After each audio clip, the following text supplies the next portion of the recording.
लेकिन फिर क्या होता है कि इस स्टेटमेंट को लेकर उनके खिलाफ सोशल मीडिया में ट्वीट किया जाता है और काफी बड़े बड़े विरोधी पार्टी के लोग क्या करते हैं, उनके खिलाफ विरोधी पार्टी का रिएक्शन देखने को मिलता है। लेकिन रेजाउल करीम को तभी बुरा लगता है जब इनके अपने लोग बीजेपी के एजेंट कहकर बुलाते हैं, यानी कांग्रेस के लोग इन्हें बीजेपी के एजेंट कहकर बुलाते हैं। कांग्रेस के एक नेता ने तो इतना तक कह दिया कि ये रेजाउल करीम है कौन। तो इन्हीं चीजों ने कहीं ना कहीं उनका ईगो हर्ट किया, जिसके चलते उन्होंने बाद में यह कहते हुए पार्टी को रिजाइन कर दिया कि इस पार्टी में मेरा इज्जत नहीं, उस पार्टी में मुझे रहने की कोई जरूरत नहीं, जहां मेरे आत्मसम्मान के ऊपर ठेस पहुंचाकर बातें किया जाता है, उस पार्टी को मैं ठोकर मारता हूं। अस्सलाम वालेकुम और नमस्कार। आज के टाइम अगर कहा जाए कांग्रेस पार्टी देश के अंदर सबसे बड़ी विरोधी शक्ति है तो ये गलत नहीं होगा। और देश के अंदर कांग्रेस शायद आखिरी ऐसी पार्टी है जिसका इतिहास बहुत ही लंबा है। लेकिन एक चीज गौर करिएगा, देश के अंदर कांग्रेस एक ऐसी लौटी पार्टी है जो आज के टाइम अलग अलग टुकड़ों में बट चुका है। यानी मेरे कहने का मतलब है, कांग्रेस से बिछड़कर आज के टाइम 40 से ज्यादा अलग अलग पार्टी बन चुका है, जिनमें से कुछ पार्टी तो ऐसी है जो कई राज्यों पर सरकार बनाए बैठी है खुद के दम पर, और कई पार्टी ऐसी है जो कई राज्य पर अलायंस के जरिए सरकार बनाई बैठी है। तो बात यह है कि कांग्रेस पार्टी से बिछड़कर लोग क्यों अलग सी राजनीति पार्टी बनाते हैं। यानी लोग कांग्रेस पार्टी में काम करने से अच्छा वो खुद एक पार्टी बनाकर वही पार्टी में काम करना बेहतर समझते हैं। इसके बारे में चर्चा करेंगे।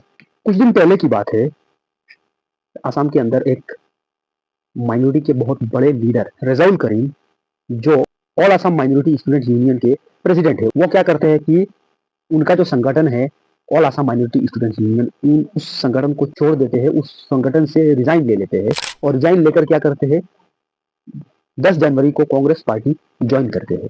फिर वो एक पब्लिक मीटिंग में एक स्टेटमेंट देते हैं जिसको लेकर काफी ज्यादा कंट्रोवर्सी हुआ। इनके कहने के मुताबिक वो अपने स्टेटमेंट के जरिए यह सबको समझाना चाहते थे कि वो आसाम में मौजूद हर जाति हर धर्म के लोगों को सबको लेकर एक सही दिशा में आगे बढ़ेंगे और सभी जगहों को डेवलपमेंट की तरफ ले जाएंगे। यही चीज समझाने के लिए उन्होंने ये स्टेटमेंट दिया था, ऐसा उनका कहना है। लेकिन फिर क्या होता है कि इस स्टेटमेंट को लेकर उनके खिलाफ सोशल मीडिया में ट्वीट किया जाता है और काफी बड़े बड़े विरोधी पार्टी के लोग क्या करते हैं, उनके खिलाफ विरोधी पार्टी का रिएक्शन देखने को मिलता है। कहा जाए तो पूरे असम के अंदर कंट्रोवर्सी शुरू हो जाता है इस चीज को लेकर। ये सब देखकर कुछ टाइम बाद इन्हें खुद ये रियलाइज हुआ कि इन्होंने कहीं ना कहीं कुछ तो गलत किया है। क्या करते हैं, इस चीज पर शर्मिंदा होकर वो क्या करते हैं, अपने जबान को वापस लेते हैं और इस चीज के लिए पब्लिकली माफी मांगते हैं। फिर भी इनके खिलाफ तरह तरह की बातें हो रहा था। लेकिन रेजाउल करीम को तभी बुरा लगता है जब इनके अपने लोग उन्हें गद्दार, बीजेपी के एजेंट कहकर बुलाते हैं। यानी कांग्रेस के लोग इन्हें बीजेपी के एजेंट कहकर बुलाते हैं। कांग्रेस के एक नेता ने तो इतना तक कह दिया कि ये रेजाउल करीम है कौन।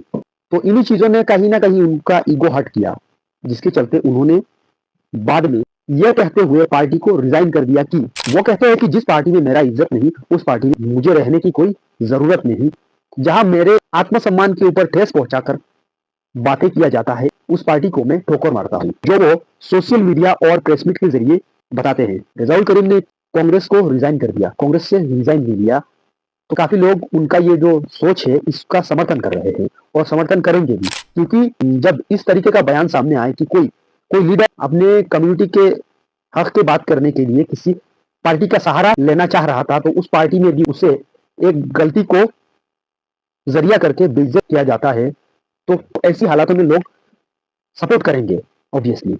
अपने मुस्लिम कम्युनिटी के खातिर उन्होंने कांग्रेस पार्टी से ही रिजाइन ले लिया। तो इसके लिए कहीं ना कहीं लोगों के दिल में उनके लिए पहले से और ज्यादा इज्जत बढ़ गया है। तो अब यहाँ पर जो है वो अगर चाहे तो मुस्लिम मेजोरिटी वाले विधानसभा से इलेक्शन लड़ सकते हैं 26 के असेंबली इलेक्शन में। और अगर वो चाहे कि वो एक खुद की पार्टी लॉन्च करे तो उनके लिए ये भी एक अच्छा ऑप्शन है, जैसे कुछ टाइम पहले ममता बनर्जी और अरविंद केजरीवाल ने किया था। तो उम्मीद करता हूं कि मैंने जितना कहा आपको समझ आया होगा और अगर वीडियो अच्छा लगे तो लाइक करना और शेयर करके आगे तक पहुंचाना, और हाँ कमेंट करके जाना कि नेक्स्ट वीडियो किस टॉपिक पर बनाऊं।